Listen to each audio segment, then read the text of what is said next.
ఇప్పుడు మనం December last వీక్లోని ఇంటర్నేషనల్ కరెంట్ అఫైర్స్ టాపిక్లో భాగంగా భారత ప్రధానమంత్రి నరేంద్ర మోదీ గారు డిసెంబర్ 21, 22 తేదీల్లోని కువైట్ ప్రకటన గురించి డిస్కస్ చేస్తాము.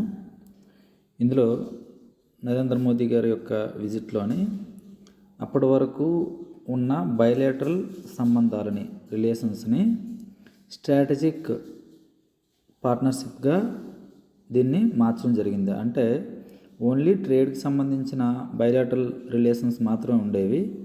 ఇక్కడ బాండింగ్ పెరిగి స్ట్రాటజిక్ పార్ట్నర్షిప్గా దీన్ని లెవెల్ని మార్చడం జరిగింది.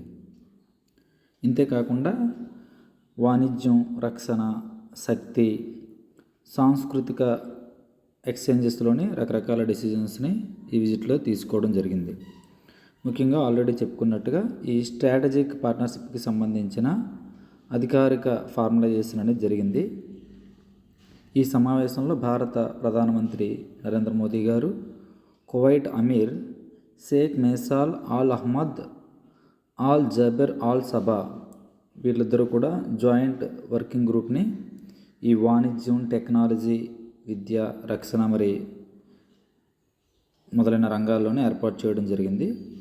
ఇక్కడ యాక్చువల్గా పీపుల్ టు పీపుల్ టైస్ దగ్గర నుండి మినిస్టీరియల్ లెవెల్స్లోని ఈ చర్చలు జరగాలని చెప్పి డిసైడ్ చేయడం జరిగింది. అంటే ఇక్కడ రెండు దేశాల మధ్య సంబంధాలు బలపడుతున్నాయి అనే దానికి ఇది నిదర్శనం. అంటే పీపుల్ టు పీపుల్ టైస్ దగ్గర నుండి అధికారిక అంటే మినిస్టీరియల్ లెవెల్లోని చర్చలు జరగాలని నిర్ణయించడం జరిగింది. అలాగే రక్షణ మరియు భద్రతకు సంబంధించిన సహకారం, ఇందులో డిఫెన్స్కి సంబంధించిన అంశాలకి ఎంఓయూ కుదుర్చుకోవడం జరిగింది, మెమొరాండం ఆఫ్ అండర్స్టాండింగ్. ఇందులో ముఖ్యంగా జాయింట్ మిలిటరీ ఎక్సర్సైజ్ నిర్వహించడం, సముద్ర రక్షణ అంటే మేరిటైమ్ సేఫ్టీ, డిఫెన్స్ ఎక్విప్మెంట్ని ప్రొడక్షన్ చేయడం అంటే రెండు దేశాలు కలిపి ఈ డిఫెన్స్కి సంబంధించిన ఎక్విప్మెంట్ని ప్రొడక్ట్ చేయడము.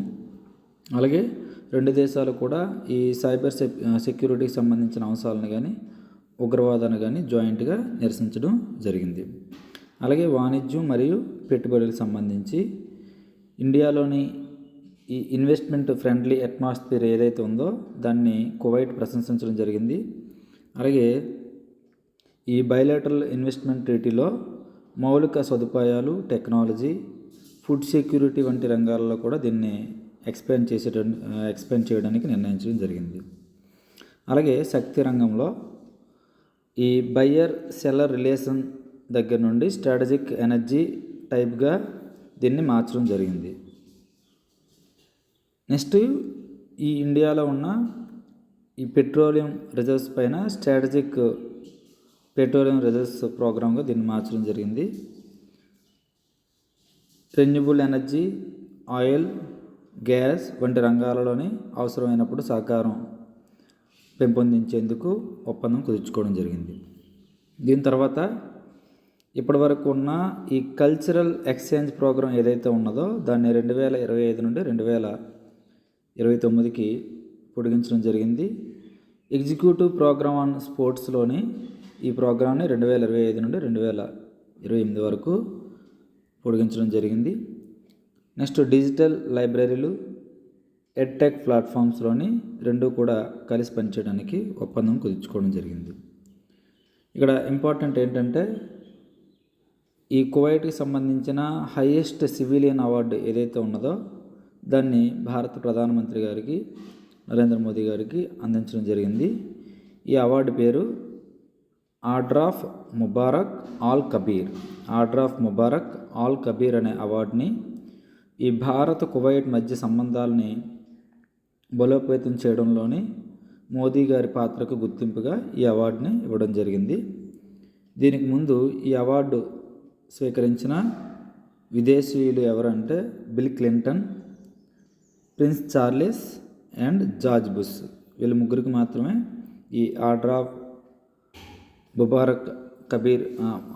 ముబారక్ ఆల్ కబీర్ అవార్డుని ఇవ్వడం జరిగింది. ఇది కువైట్ అండ్ ఇండియా మధ్య జరిగిన ఒప్పందాలు మరియు ఇతర వివరాలు. Thank you.